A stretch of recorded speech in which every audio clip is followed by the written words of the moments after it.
Okay, so for this day forward, you will not be able to say, I didn't know.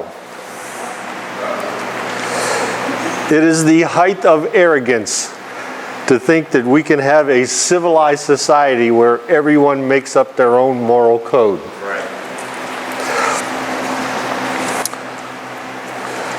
Okay. When I was in high school, I drew up this rough plan of how I wanted my life to go. So I figured, okay, I'll graduate high school, I'll get a job, I'll buy a car, I'll find a girl that wants to marry me, not an easy task, and we'll raise a family. First job was cutting glass, and when I would snap a piece off, it went down through my hand, and I said, that's the end of that. I got a job at General Electric, and then they went on strike, and then I got a job at Kmart selling cameras, and that's where I got all my photography experience. But the people there that were my age were in college. And when we would sit in the lunchroom, they would be talking about their professors telling them about these philosophers and how these philosophers, this is the way we should be living our life.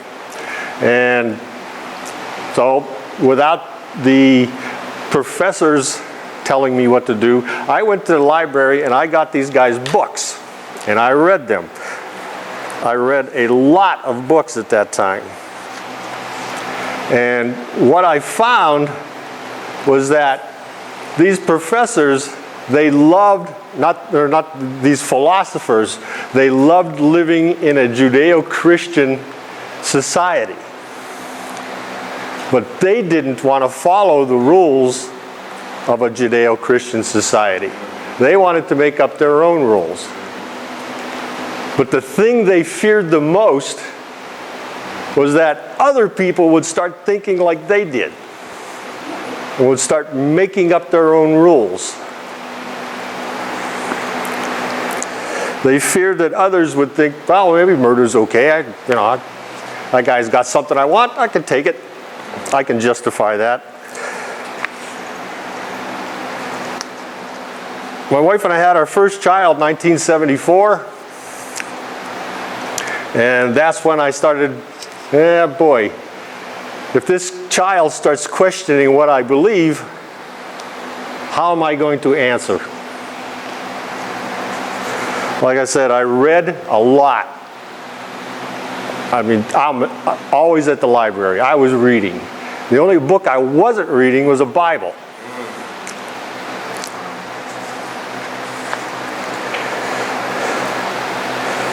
Okay, to say that there is no God who organized the universe is illogical. Right. We know by everything around us that things do not fall into order by themselves. You can take a deck of cards, you can have them in order, throw them up in the air, they are not going to fall down in order. Okay, maybe you need more time. All right, I'll go to the balcony and I'll throw it up in the air. Nope, that didn't help. Go to the top of a tree. Time doesn't help you. Time makes it worse.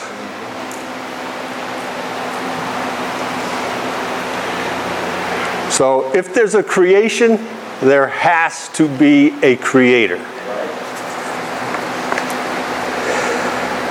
So let's see what God says about how we should be living our lives. Dating. As I mentioned in my orientation, guys, at your age, girls are too expensive and they want too much of your time. And girls, guys don't start growing a brain until we're 25. I'm telling you, look around. See the dumb things that we do before age 25.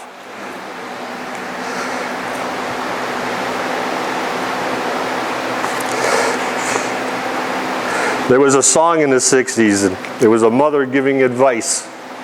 It says, don't be sold on the very first one. Shop around.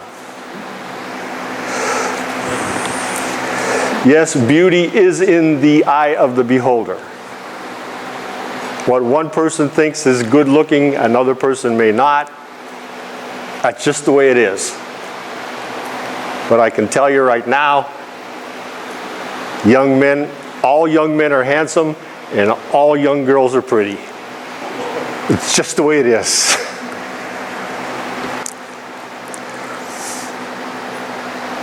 I can remember when I was at my prom, and this one girl that nobody ever really paid any attention to, she came to the prom, and she was drop dead gorgeous.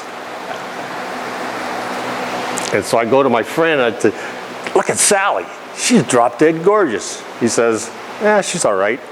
Hey, try these.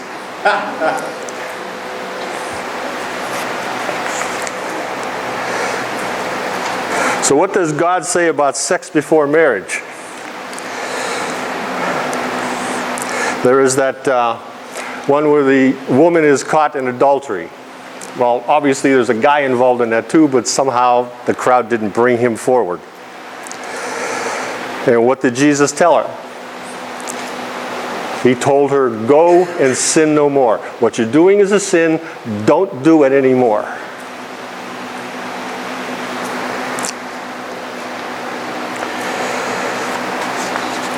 He didn't tell her, okay, yeah.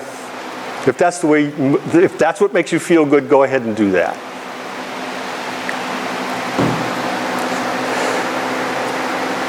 When I was your age, you had to really get around to get a sexually transmitted disease. Your chances were 1 in 30. Today, your chances are 1 in 3. Those are great lottery odds. That's not the one you want to win. Have you ever told your parents, are you going to make me pay for this for the rest of my life? Well, you get one of these diseases and you're going to be paying for that for the rest of your life. Yeah, they got these ads on TV to say, oh, you take this and you'll feel great. No. They're going to make money on you.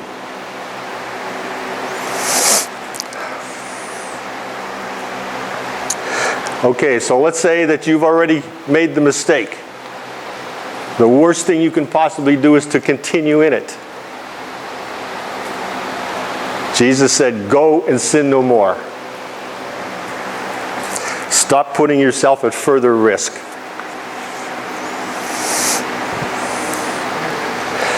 And by the way, girls, the more skin you show, the more guys are thinking sex. Just thought you should know. God is not trying to ruin your life, trying to make things not fun. He's giving you these rules for your protection. I have 2 great-grandgirls and a great-grandson. And my grandson decided that he wouldn't follow those rules. So he had a daughter before they were married. And now he's got himself a hole to dig himself out of.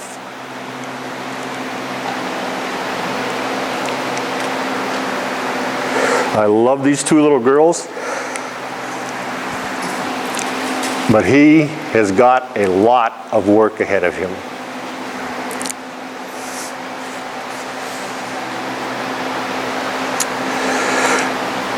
So how does this apply to you?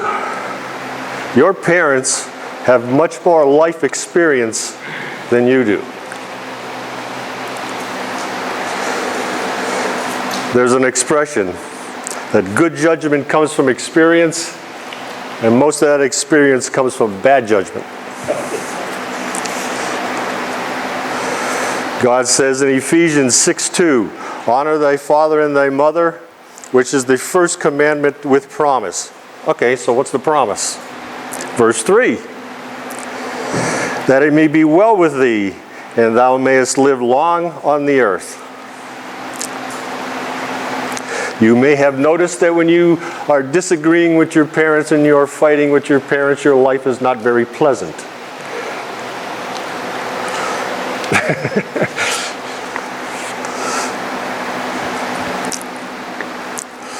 If you listen to them, you can avoid some of the mistakes that they made.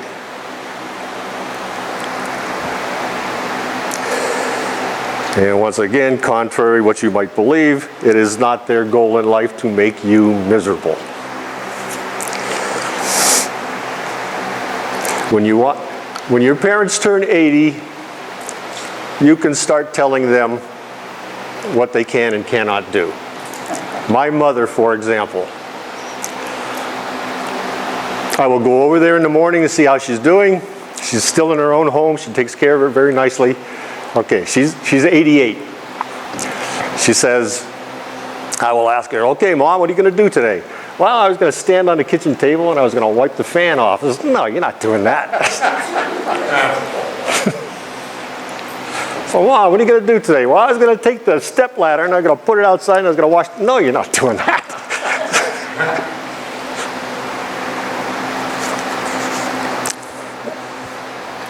Abortion. There's this guy, Stephen Schwartz. He made up this acronym, SLED, S-L-E-D. And the S stands for size. Since when do we judge a person by their size as to whether they are human or not? In no case do we do that. Men are generally larger than women. Do we say women are less human because of that? No. We never judge by the size. L, the level of development. A baby in the womb is not as developed as one that is born. An 8-year-old is not as developed as a 13-year-old. A 13-year-old is not as developed as a 21-year-old. Would we ever say that these are not human because of their development? No, we wouldn't say that. The E is environment. We don't judge a person by the environment they're in. You're here, you're at the lake, you're in the cafeteria, you're playing the Gaga game. Where you are has nothing to do with your humanity.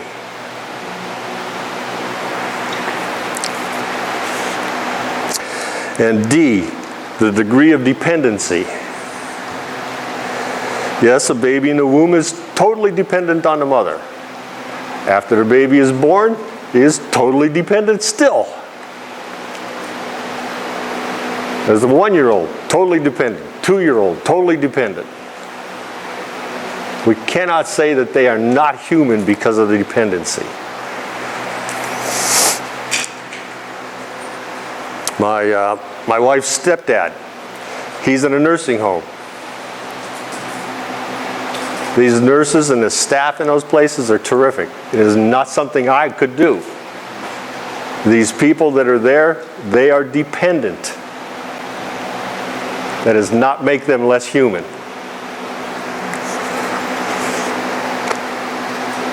So what does God say about a baby in the womb? Exodus chapter 21, verses 22 and 23. If men strive, fight. Two guys are fighting, a husband and a guy. And hurt the woman with child so that her fruit depart from her. She has a premature birth because of the fight. And yet no mischief follows. The baby does not die. He shall be surely punished. According to the woman's husband will lay upon him, and he shall pay as the judges determine. The husband will go to the judges, and the judges will determine the guy's punishment because he caused a premature birth. Verse 23, and if any mischief follow, that means the baby died, thou shalt give life for life. God says you should forfeit your life if you kill a baby in the womb.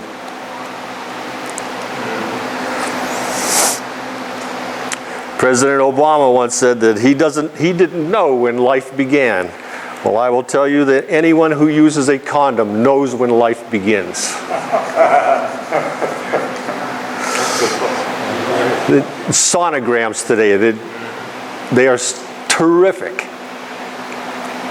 If you took that picture of that sonogram and you show it to a 5-year-old, they're going to say baby. Abortion promotes the idea that if you're inconvenient, I can kill you. And that won't stop there.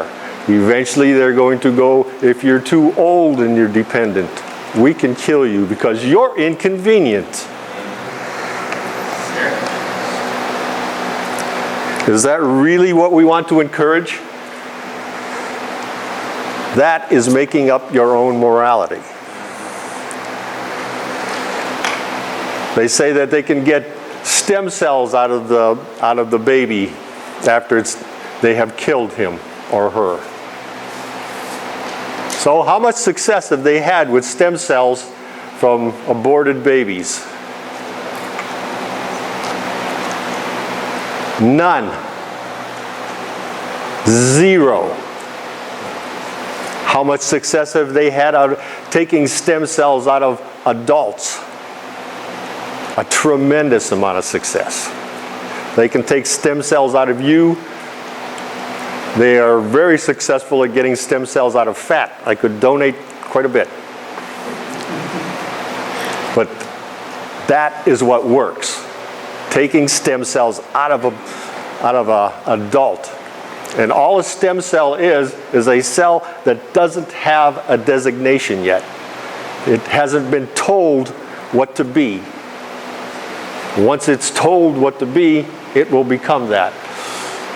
Part of the heart, muscle, skin, bone. It needs to be told. Marriage. Every wedding you go to, there's some guy that will go up to the newly married couple and say, marriage is a 50-50 proposition. He's sending them straight to the divorce courts. Marriage is not a 50-50. It is a 100%. You are either willing to do all of what it takes or don't bother.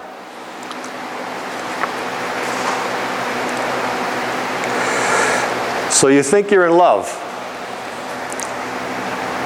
But what is love anyway? Is it that queasiness in the stomach, or the euphoric feeling that everything is going to be sunshine and lollipops all the rest of your life? Those are emotions. You guide your life by emotions and you are going to be on a roller coaster. It's going to be up and down, up and up and down, and it's going to drive you crazy.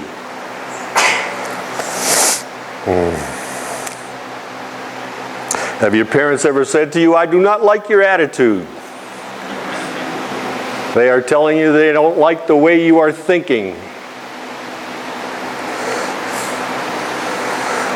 So love is not down here.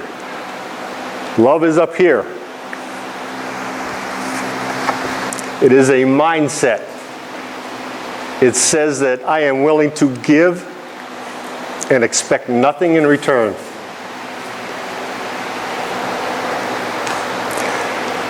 What is another word that the Bible uses for love? Charity. Charity is giving, not taking, giving.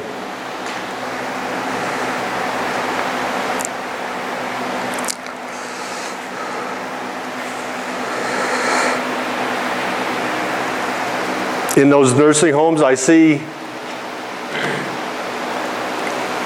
one of the married couple is in the nursing home, the man or the wife. I see them both.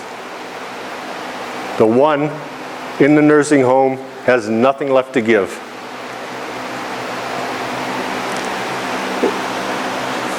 It's totally dependent on what the spouse has to give them.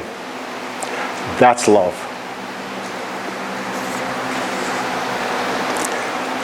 That's why you must choose carefully. You must find someone who will define love like that.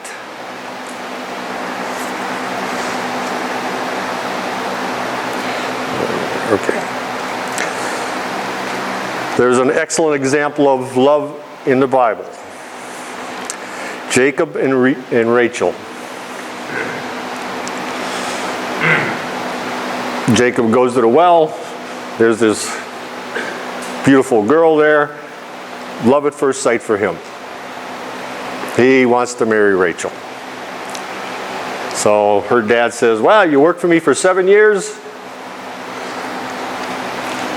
You can have Rachel. So he said, okay. He worked for her for 7 years. Her father switched out the older sister on the wedding night. Now, I don't know how you do that, but they did. So he wakes up in the morning and finds out he didn't marry Rachel. He's got Leah. And so the father says, well, if you work 7 more years, I'll give you Rachel. Rachel was the older sister, and the older sister is supposed to get married before the younger. So he said, okay, I'll work 7 years. He did, and he got Rachel. Marriage, like everything else in life, is hard work. Hard work.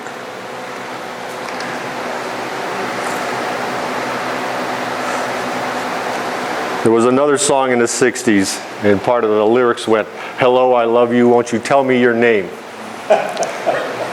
That is lust at first sight. If you don't know the person, how can you possibly?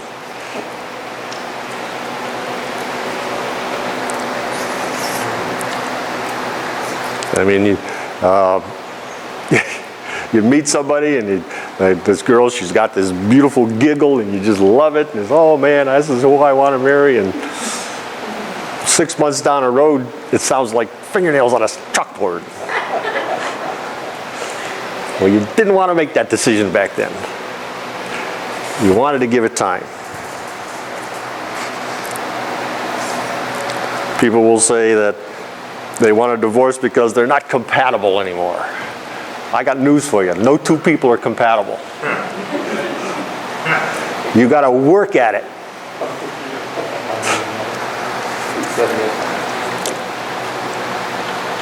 Okay, homosexuality. God says in Leviticus 18:22, mankind shall not lie with mankind as with womankind. Very straightforward.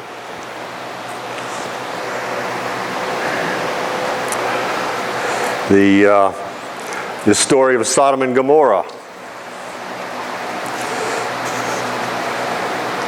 God sends 2 angels to get Lot out of Sodom. These 2 angels are the 2 best-looking guys in town. They go into Lot's house. A crowd follows. They're beating on Lot's door. They want to have sex with these 2 guys. So what is Lot's solution to this? I got 2 daughters that haven't known a man.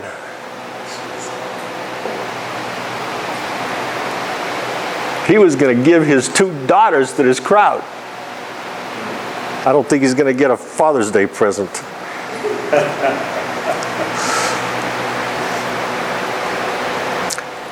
God went so far as to blind the people who were beating on Lot's door. And they didn't stop. Their minds had been so perverted that that's all they can think of. And that's what sin does to your brain.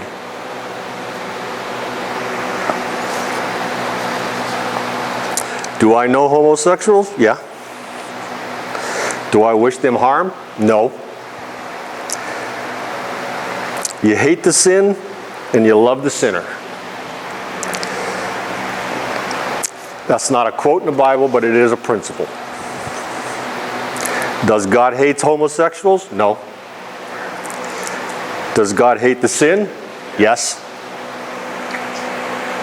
Is it the worst sin? Is it worse than murder, adultery, stealing, bearing false witness, coveting? Those are all sins.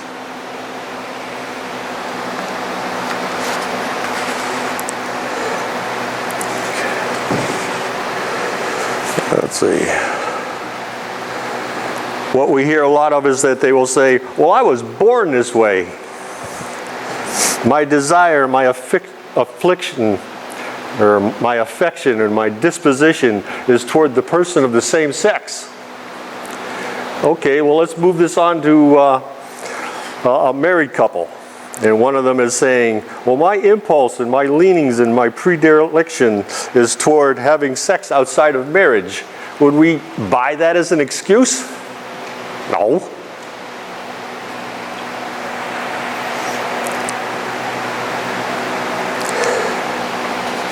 They could say that they were made that way, but that is making up your own morality.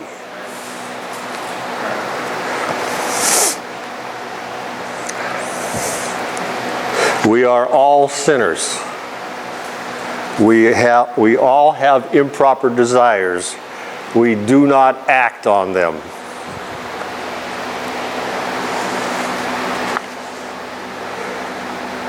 Drugs. In the book of Revelation, chapter 9, verse 21, and chapter 18, verse 23, it talks about sorcery. And the Greek word that they use for sorcery is pharmakia. Does that sound like a word we use today? Pharmacy? Because that's where that word came from. Drugs.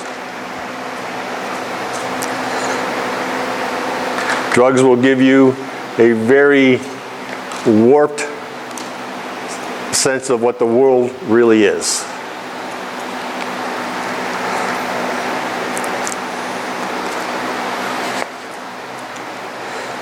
See. You've seen in the movies where they'll confiscate this cocaine, and so they'll stick a knife in it and they'll stick their finger in there and they'll stick it on their tongue. That's the most ridiculous thing you could possibly do. They did not make this in a sterile environment. They're doing this in somebody's moldy basement. There's just junk everywhere. They are not concerned about your health.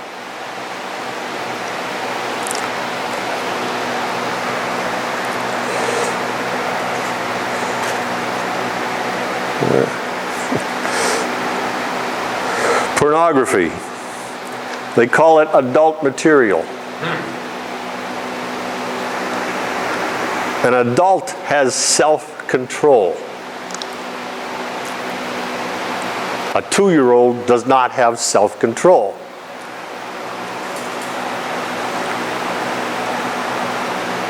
So, we are supposed to be able to control our emotions. We're not supposed to act like a child.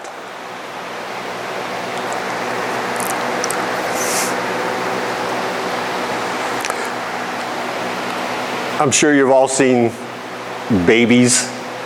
They throw tantrums. They're dirty. You gotta wash them, otherwise they're dirty all the time. They want things, they scream for it. That is not acting like an adult.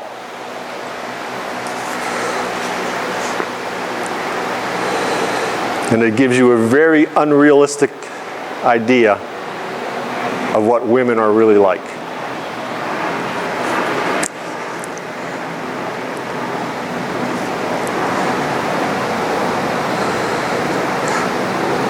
There's a quote I've always liked. It says, it's not what happens to you that counts. It's what you do with what happens to you. You can get a flat tire. You can get out of the car. You can pound the steering wheel. You can kick the tire. You can scream at it. Or you can change the tire. It's what you do with what happens to you.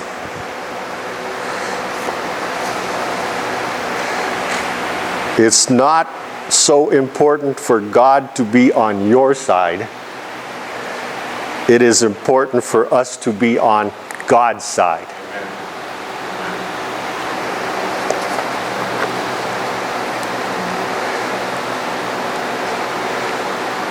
But if I quote things from the Bible, people will make fun of me. Yeah, they're gonna. They are. It's just the way it is.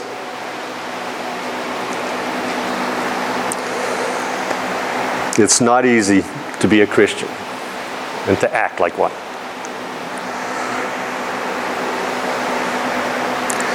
But I figured out a long time ago that if God said something, I'm not going to be able to say it any better.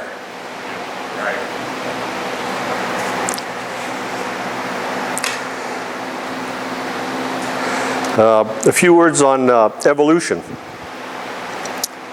In Romans 5:12, wherefore as by one man's sin entered the world, and death by sin, and so death passed upon all men, for that all have sinned. There was no death on earth until Adam sinned. We do not have millions of years of history. No one died until after Adam sinned. They like to talk about Darwin and his book, but they never give you the full title of that book. The full title of it, that will tell you Origin of the Species. But that's not the full title. The full title is Origin of the Species by means of natural selection or by the preservation of the favored races in the struggle for life. These are the racists in the world.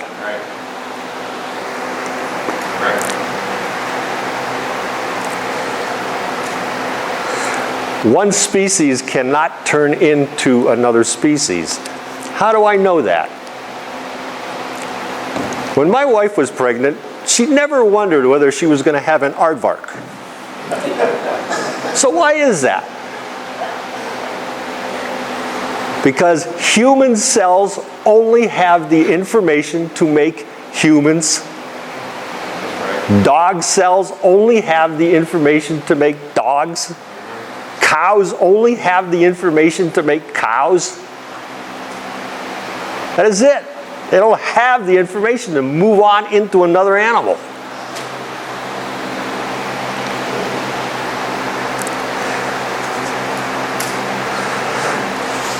When I was in high school, they would call a cell a simple cell. And now they have found out that it is so more complicated, they cannot even figure out how it exchanges information. And it does. Like your computer has files with information in it, and then it goes to that file and it gets the information. Cells have the same thing. And they have no clue as to how they pass on that information.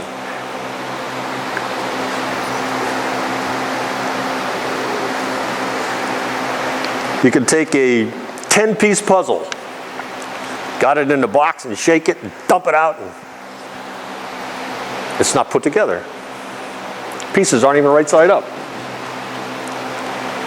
How long do you think it would take you to shake that box for it to finally come out all put together? Never going to happen.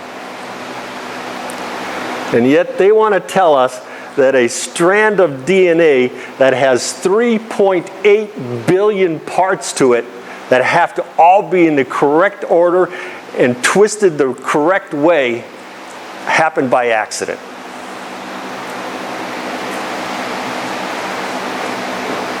They want to tell us that nothing all of a sudden turned into something and it was organized. Which is more believable? That there's a God that organized the universe, or that nothing became something and organized itself? Give me a break. Romans 1:22, professing themselves to be wise, they became fools. The word fool comes from the Greek word moreno. Does that sound like moron? Yeah, that's what it is.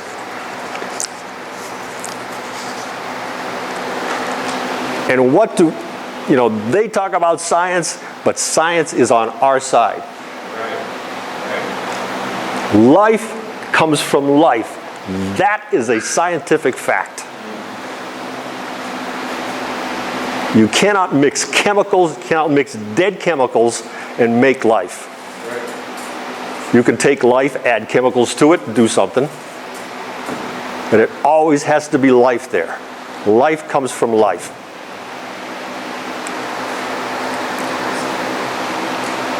It takes intelligence to input information.